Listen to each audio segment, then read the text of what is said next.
বাংলাদেশ নারী দলের head coach Peter Butler দাবি করেছেন হামজা সমিতদের কোচ হিসেবে পছন্দের প্রার্থীদের জন্য তদবির করা হচ্ছে। প্রশ্ন হলো, ওরা কারা? অবশ্যই আমি এটি বিবেচনা করব, কিন্তু যদুমধুর মতো প্রত্যেক সদস্যই বিভিন্ন কারণে তাদের পছন্দের প্রার্থীদের জন্য তদবির করছে। তারা জানে আমি কোথায় আছি।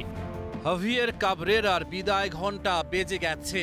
এপ্রিলেই স্প্যানিশ কোচের মেয়াদ শেষ হচ্ছে।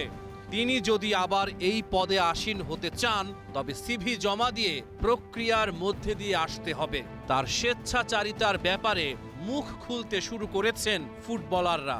কোচের হয়তোবা একটা কারণে হয়তো আমার ডাকতেছে না। ওই কারণটা হলো, আমি একটা ম্যাচে খেলাই আমি মন খারাপ করছিলাম, হয়তো কোচের সাথে কথা বলি না, কোচ আমার সাথে কথা বল নাই, এখান থেকে কোচ আমাকে ইগনোর করা শুরু করছে আর কি।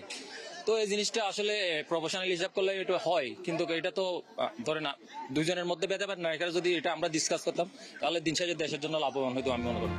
জামালদের কোচ হতে বাফুফেতে আবেদন করেছেন জুলফিকার মাহমুদ মিন্টু।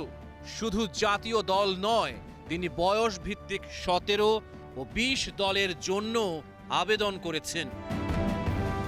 জাতীয় দলের জন্য প্রধান কোচ চেয়ে গত 9 এপ্রিল বিজ্ঞপ্তি দেয় বাফুফে। বিজ্ঞপ্তিতে বলা হয়, প্রধান কোচকে সিনিয়র জাতীয় দলের পাশাপাশি অলিম্পিক দল এবং অনূর্ধ্ব 23 দলের দায়িত্ব পালন করতে হবে। জার্মান কোচ আন্তোয়ান হে বাংলাদেশের জাতীয় দলের হেড কোচ পদে আবেদন করেছেন বলেও শোনা যাচ্ছে।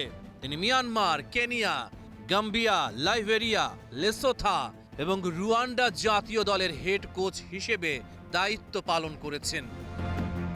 Rahman pair, star news.